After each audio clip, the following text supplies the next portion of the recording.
இல்லைங்க, அதெல்லாம் சும்மாங்க. அதெல்லாம் இல்லை. உண்மை என்னன்னு எல்லாருக்குமே தெரியும். தலைனால தான் அந்த படம் ஓடும். தலை படம் தலைனால தான் ஓடும். கங்கை அமரன் பார்த்தீங்க அப்படின்னா இளையராஜாவுக்கு சப்போர்ட் பண்ணுற மாதிரி குட் பேட் அக்லி படத்தில் இளையராஜாவோட சாங் யூஸ் பண்ணதுனால தான் படம் வந்து ஹிட் ஆச்சு அப்படின்னு சொல்லிட்டு ஒரு பெருசாக ஒரு விமர்சனம் வச்ச மாதிரியான வீடியோஸ்லாம் சோஷியல் மீடியாவில் செம்மையாக ஷேர் ஆகிட்டு இருந்துச்சு. அந்த நேரத்தில் தான் பிரேம்ஜி கொடுத்த இன்டர்வியூ வேறு லெவலில் தலை ஃபேன்ஸ்லாம் வந்து அதை ட்ரெண்ட் ஆகிட்டு இருக்காங்க. ஸோ அந்த கங்கை அமரன் இளையராஜாவுக்கு சப்போர்ட் பண்ணி பேசினார் இல்லையா, ஸோ அதை பற்றி உங்கள் கருத்து என்ன அப்படின்னு கேட்டதுக்கு தான் நம்ம பிரேம்ஜி அவர்கள் சொன்ன வார்த்தைகள் இது. உண்மை என்னன்னு எல்லாருக்குமே தெரியும். தலைனால தான் அந்த படம் ஓடும்.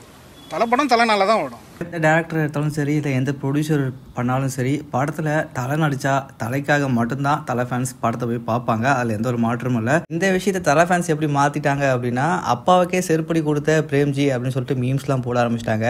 ஸோ இது தப்பான ஒரு விஷயம் தான். அவர் ஜஸ்ட் அவருடைய கருத்துக்களை பதிவு பண்ணார். எப்படி இளையராஜா வந்து அவருடைய உடன்பிறப்போ அவருக்கு சப்போர்ட் பண்ணார் எங்கள் அப்பா. ஸோ அது வந்து தப்பு இல்லைன்ற மாதிரியும் அவர் சொல்லியிருப்பார் போல். அதை ஃபுல்லாக வந்து வீடியோவில் காட்டல. ஸோ அதனால் இதை மட்டுமே வந்து ட்ராவல் பண்ணிட்டு இருக்காங்க நம்ம தலை ஃபேன்ஸு. ஸோ இருந்தாலும் பிரேம்ஜி சொன்ன வார்த்தைகள் எனக்கு ரொம்ப பிடிச்சிருந்தது. ஸோ பிரேம்ஜி சொன்ன ஒரு விஷயம் கரெக்டான விஷயம். அதை பற்றி உங்களுக்கு கருத்து என்ன அப்படின்றத மறக்காமல் கமெண்டில் போட்டுருங்க. அப்படிங்கிற சந்தோஷத்தோடு இருப்போம் நாங்கள். அது கேட்டிருந்தா இன்னும் சந்தோஷமாக கொடுத்துருப்போம். கேட்கலங்கிறனால தான் கொஸ்டின். என்னுடைய சொத்தை எப்படி திருடலாம், நீ என்னுடைய கேட்டுக்குள்ள எப்படி நுழையலாம், நீ தான் ஒரு மியூசிக் டைரக்டர் வச்சிருக்கே அவனை படம் சொல்லி அந்த மாதிரி அப்படின்னு சொல்லி